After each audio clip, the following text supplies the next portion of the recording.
ఝాన్సీ ఇంటికి పట్టిన శని.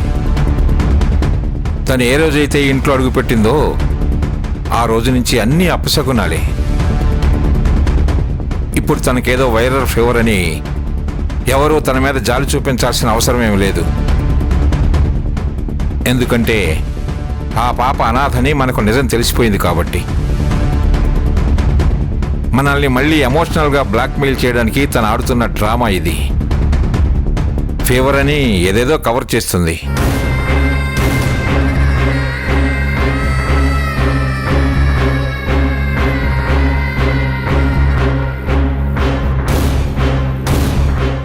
మళ్ళీ అందరికీ చెప్తున్నాను, ఝాన్సీ మీద కానీ ఆ పిల్లల మీద కానీ ఎవరూ ఎలాంటి ప్రేమాభిమానాలు చూపించకూడదు. అర్థమైందా?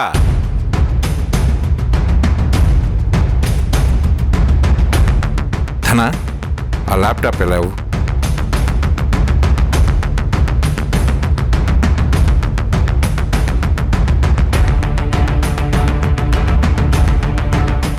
ఝాన్సీకి ఎలా ఉందిరా?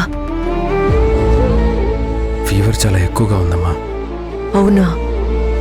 నువ్వేం కంగారు పడకమ్మా, నేను చన్నీళ్ళ కాపడం పెట్టొచ్చాను.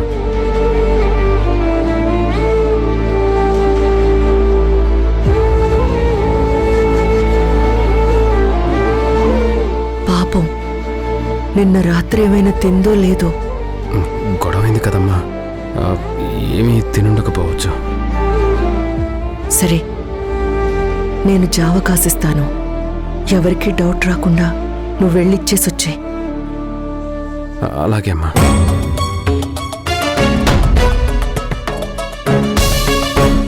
అవును, మరి పిల్లలేమైనా తిన్నారా? నేను వాళ్ళకి టిఫిన్ తినిపించి స్కూల్కి పంపించాను. చాలా మంచి పని చేసావు నాన్న. నువ్వు ఇక్కడ మేనేజ్ చేయి, నేను వెళ్ళి జావ తీసుకొస్తాను. కమల, ఏంటి తల్లి కొడుకులు ఇద్దరు ఏదో సీక్రెట్గా మాట్లాడుకుంటున్నారు? అదేదో బయటకు మాట్లాడితే మేము కూడా వింటాం కదా. అదేం లేదు మావయ్య. ఏరా గౌతమ్, అందరికంటే నువ్వు ప్రతిరోజు ముందే లేచి డ్యూటీ డ్యూటీ అంటూ పరిగెడతావు కదా, మరి ఈరోజు ఏంటి ఇంకా ఇక్కడే తిరుగుతున్నావు? కొంపదీసి స్టేషన్ మూసేశారా ఏమిటి?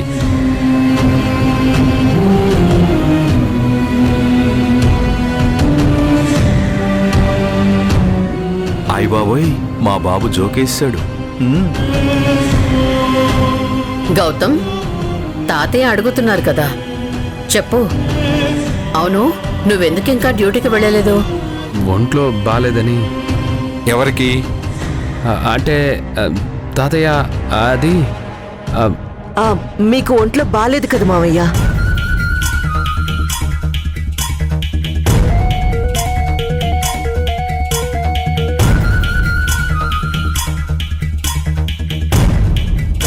అందుకే గౌతమ్ సెలవు పెట్టాడు.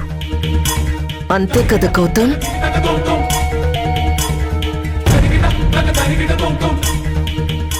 ఏం కవర్ చేసావు వదినా? వదినా, నాకు ఈ సమయస్ఫూర్తి లేకే నేనిలా మంచోళ్ళ మిగిలిపోయి మీ అందరికీ చెడ్డోళ్ళ కనపడుతున్నాను. మావయ్య, గౌతమ్ మీకు ఈజీగా డైజెస్ట్ అవుతుందని జావా ఇవ్వమంటున్నాడు. నేను వెళ్ళి తీసుకొస్తాను మావయ్య.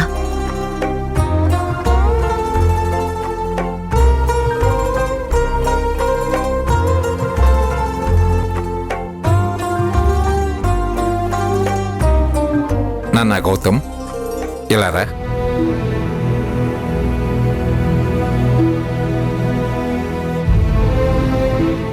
మా బాబేంటి ఇంత ప్రేమలకు పోస్తున్నాడు? మా వదిన చెప్పింది నమ్మేశాడనుకుంటా. రానా అన్నా?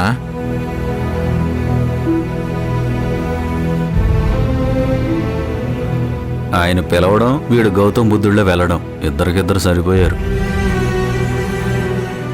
ఏంటి తాతయ్య?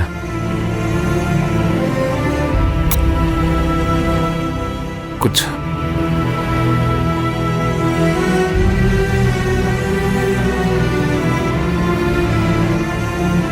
నాన్న గౌతమ్, నా కోసం ఈ తాతయ్య కోసం నువ్వు డ్యూటీకి వెళ్ళలేదా?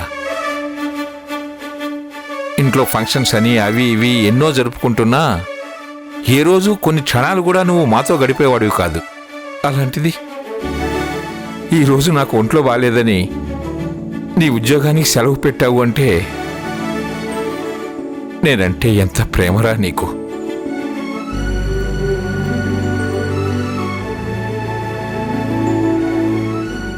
అవును నాన్న, నేను చెప్పాను కదా గౌతమ్కి మీరంటే చాలా ఇష్టం.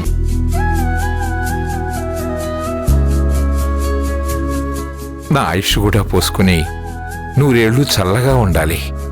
జీవితంలో నా అంత ఎత్తుకెదగలరా నువ్వు? నాన్న మీ ఎత్తెంత?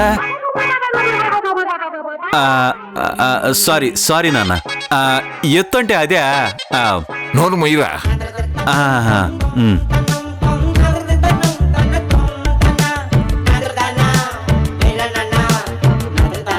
ఎప్పుడు ఎలా మాట్లాడారు, ఎవరితో ఏం మాట్లాడాలో కూడా తెలియదు. అసలు కన్న తండ్రిని ఎలా గౌరవించాలో కూడా నీకు తెలియదు. అదేంటి నాన్న అలా అంటారు? నేను ఎప్పుడూ మీ గౌరవాన్ని తగ్గించలేదు కదా. పని పాట లేకుండా ఇంట్లోనే ఖాళీగా కూర్చుంటున్నావు కదా, అది నా గౌరవాన్ని తగ్గించినట్లు కాదా?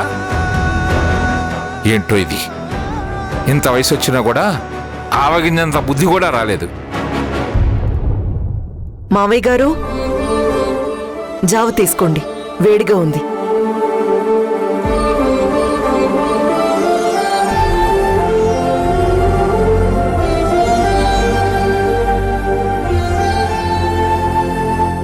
నాన్న గౌతమ్,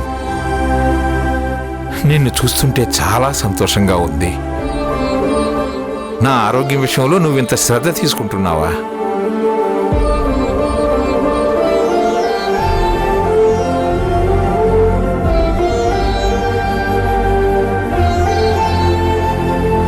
మీ మీద శ్రద్ధ కాదు డాడ్. తల్లి కొడుకులిద్దరూ కలిసి ఏవో డ్రామాలాడుతున్నారు. దీని వెనక ఏదో ప్లాన్ ఉంది. నాకు తెలుసు నాన్న, నువ్వు చాలా మంచివాడివని.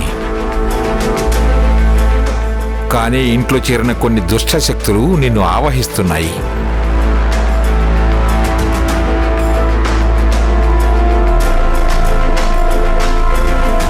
మా నుంచి నిన్ను దూరం చేయాలని చూస్తున్నాయి. నువ్వు వాటి వలలో చిక్కుకోకు నాన్న.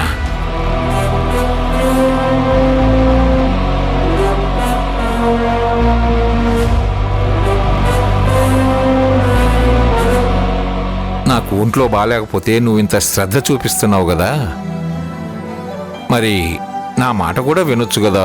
నేను చాలా హ్యాపీగా ఉంటాను. ఏంటి తాతయ్య అది? అదేరా, ఆ పోలీసు ఉద్యోగం మానేసి మన కంపెనీలు చూసుకోవచ్చు కదా.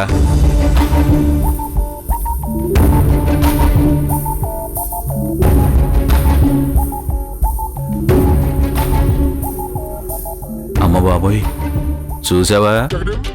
మీ తాతయ్య స్కెచ్లు అలా ఉంటాయి. అవును నాన్న, తాతయ్య చెప్తున్నారు కదా, నువ్వు సీఈఓ అయిపోతే ఇక తాతయ్య రిలాక్స్ అయిపోతారు. నువ్వు ఏ రోజైతే బిజినెస్లన్నీ చూసుకుంటావో ఆ రోజే తాతయ్య ప్రశాంతంగా ఉంటారు.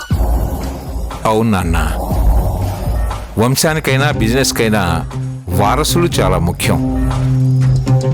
మన బిజినెస్లు మీ నాన్నతోనే ఆగిపోకూడదు. నువ్వు వాటిని కొనసాగించాలి. అదే నా ఆశ.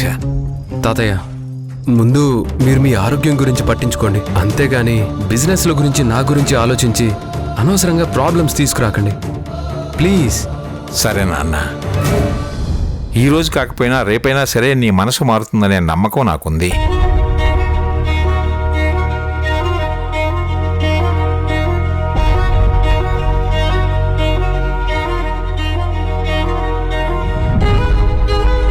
నేను బానే ఉన్నాను, నువ్వేం కంగారు పడకు. రోజు డ్యూటీ డ్యూటీ అంటూ కాళ్ళకి చక్రాలు కట్టుకొని తిరుగుతావు కదా, కాస్త ఈ రోజైనా రెస్ట్ తీసుకో. వెళ్ళు నాన్న. సరే తాతయ్య, ముందు మీరు జావ తాగండి. కిచెన్లో పింక్ బాక్సులో జావ పెట్టాను, తీసుకెళ్ళివ్వు. సరే అమ్మా. నాన్న, నెమ్మదిగా ఊదుకుని తాగండి, లేకపోతే మూతి కాలిపోతుంది. అంటే అంటే అంత గ్రేట్ సోమేశ్వరరావు మూతి కాలిపోతే బాగుండదు కదా నాన్న. చాలా నోర్మై. తీసుకెళ్ళు. ఇదేనా? వెళ్ళు.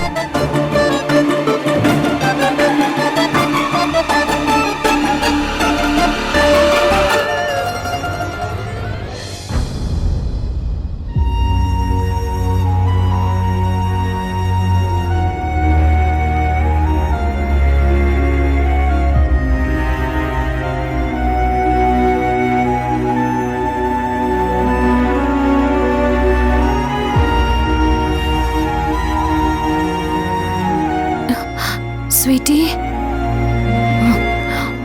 వంశీ? ఝాన్సీ గారు మీరు లేవకండి. మీరు రెస్ట్ తీసుకోండి. మీకేమైనా అవసరం అయితే చెప్పండి, నేను తీసుకొస్తాను. నాకు ఒక్కరితో సపర్యలు చేయించుకోవడం ఇష్టం లేదు. నాకు ఎవరి దయాదాక్షిణ్యాలు అవసరం లేదు. ఝాన్సీ గారు చెప్తున్నాను కదండి, వినిపించుకోరే. ఎందుకు మీకంత కోపం? ఎందుకంత పంతం? నాకు ఎవరి మీద ఏ కోపాలు లేవు, ఎలాంటి పంతాలు లేవు సార్. నా పనులు నేను చేసుకోగలుగుతాను. నాకు కోపం తెప్పించకండి. మీకు చాలా ఫీవర్ ఉంది, లేస్తే కింద పడతారు. రెస్ట్ తీసుకోండి. నేను కింద పడితే మీకేంటి సార్? నా మీద మీకెందుకు అంత కన్సర్న్? పక్కకు తప్పుకోండి. ఏయ్! చెప్తే అర్థం కాదా? కొడితే చంప చెల్లుమంటుంది.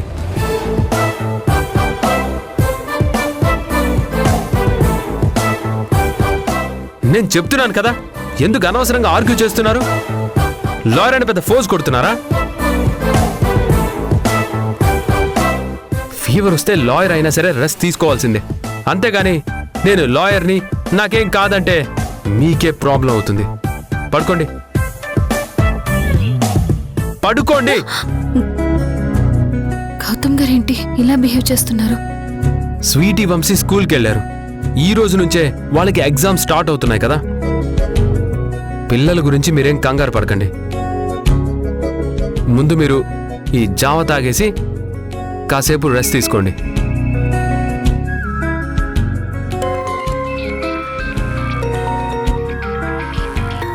ఈ తింగరదేంటి ఇప్పుడు కాల్ చేస్తుంది?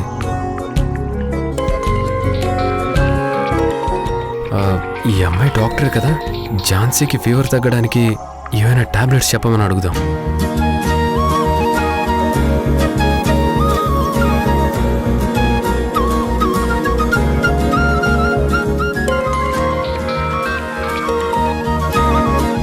హలో.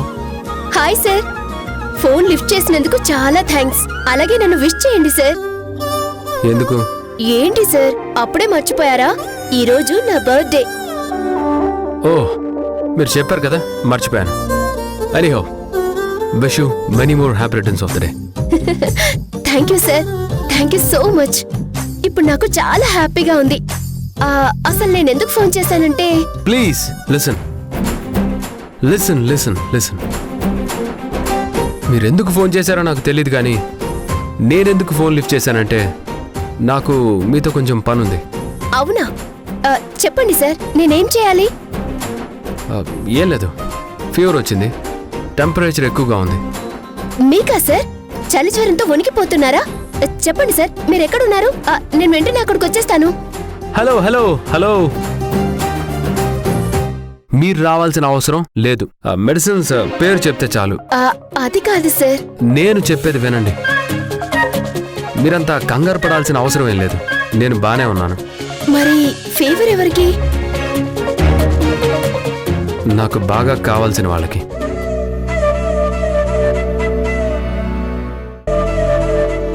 బాగా కావాల్సిన వాళ్ళ అంటే? అదంతేలేండి, లీవ్ ఇట్. అది కాదు సార్. పోనీ తను అమ్మాయా అబ్బాయా? అవన్నీ మీకెందుకండి? తనకి ఫీవర్ తగ్గడానికి ఏమైనా మెడిసిన్ చెప్పండి.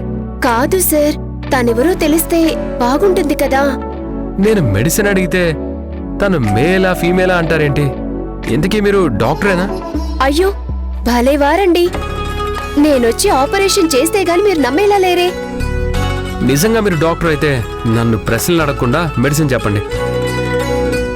సరే సార్, తనకి ఇంకా ఏమేం సిమ్టమ్స్ ఉన్నాయో చెప్పండి. చలి జ్వరంతో వణికిపోతున్నారు, చాలా నీరసంగా ఉన్నారు. ఓకేనా? మీరు మెడిసిన్స్ లిస్ట్ నాకు వాట్సాప్ చేయండి. ఉంటాను. Sir sir sir hello. చెప్పండి. సార్, మిమ్మల్ని నా బర్త్డేకి ఇన్వైట్ చేశాను కదా. అవును, అయితే ఏంటి ఇప్పుడు? ఏం లేదు సార్, నా బర్త్డే సెలబ్రేషన్స్ కి మిమ్మల్ని తప్ప నేను ఎవ్వరిని పిలవలేదు. ఈ రోజు నేనొక ముఖ్యమైన విషయాన్ని మీతో చెప్పబోతున్నాను. మీరు తప్పకుండా రావాలి సార్. Please sir.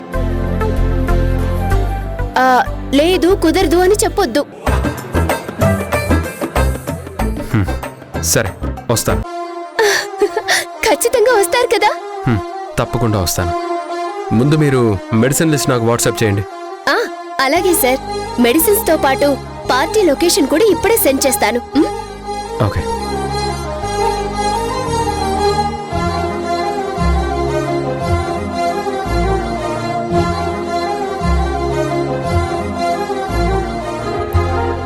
ఎవరు? ఇక్కడ ఎవరూ లేరే. ఇక్కడ కాదు, ఇందాక ఫోన్లో. డాక్టర్, మీకోసమే మెడిసిన్ చెప్పమని అడిగాను, విన్నారు కదా? అది సరే, మీకు బాగా కావాల్సిన వాళ్ళకి ఫీవర్ వచ్చింది అన్నారేంటి? అవును అన్నాను. అయితే ఏంటి? సార్, నేను మీకు కావాల్సిన దాన్ని కాదు. మీరు వేరు, నేను వేరు.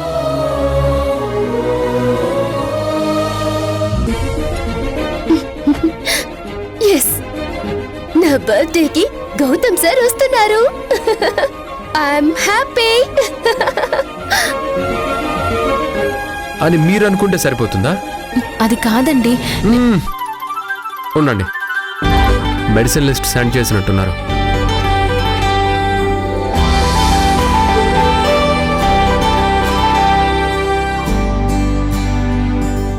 సార్ చెప్పండి సార్. విష్ణు, నీకొక మెడిసిన్ లిస్ట్ సెండ్ చేస్తాను.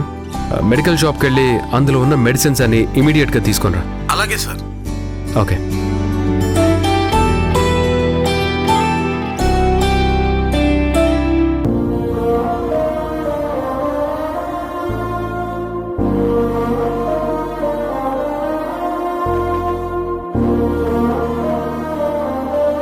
జావ తాగండి. నాకేం వద్దు.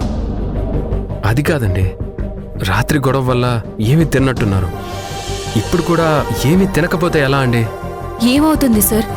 మహా అయితే నా ప్రాణం పోతుంది.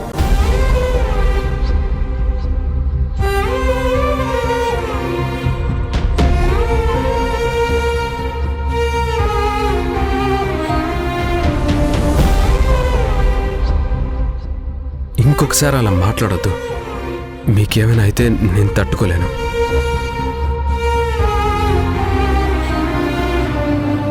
మీరెందుకు తట్టుకోలేరు సార్? అసలు మీరేమనుకుంటున్నారు? ఝాన్సీ గారు, ప్లీజ్ మీరు ఆవేశపడకండి. అసలే నీరసంగా ఉన్నారు. ఏదైనా ఉంటే మీరు రికవర్ అయ్యాక మాట్లాడుకుందాం. అంతేగాని ఇప్పుడు ఇలా మొండిగా బిహేవ్ చేయకండి. సార్, మీతో పనులు చేయించుకోవడం నాకు ఇష్టం లేదు.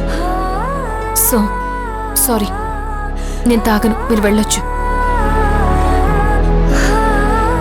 మీరు ఇలా సపర్యలు చేయడం మీ వాళ్ళు చూస్తే నేను మిమ్మల్ని మాయ చేయడానికి ఫీవర్ వచ్చినట్టు నటిస్తున్నాను అనుకుంటారు. అంత పెద్ద నిందలు నేను భరించలేను సార్. మనిద్దరి మధ్య ఎంత దూరం ఉంటే అంత మంచిది. అది మీకైనా నాకైనా. ఇంకా ఆపుతారా? మా తాత ఏదో అన్నారని మీరిలా మాట్లాడడం కరెక్ట్ కాదు. మీకు ఓపిక లేకున్నా గానీ నాతో మాట్లాడడానికి మాత్రం శక్తి కూడగట్టుకుంటున్నారు. అంటే నేను గొడవ పడేదానిలా కనిపిస్తున్నానా? అది మీకు తెలీదా? నన్ను అడుగుతారేంటి? ముందు జావ తాగండి. నేను అస్సలు తాగను సార్. మీరు ఇలా చిన్నపిల్లలా మారం చేస్తే నేను పెద్దవాళ్ళ 2 దెబ్బలు కొట్టి మరీ తాగిస్తాను. ఏంటి, మీరు నన్ను కొడతారా? అవును, కొడతాను.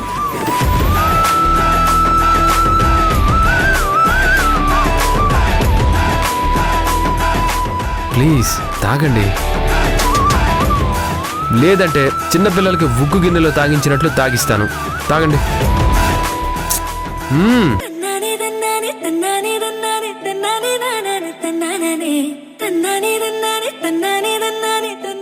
బాగుందా? మా అమ్మ పెట్టింది.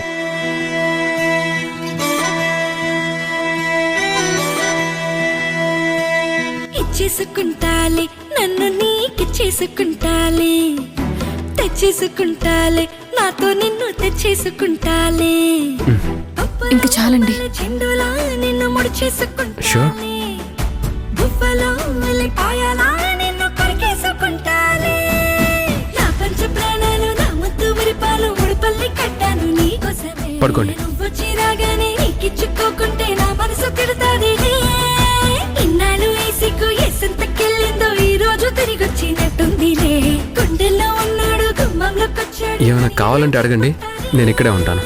హ్మ్?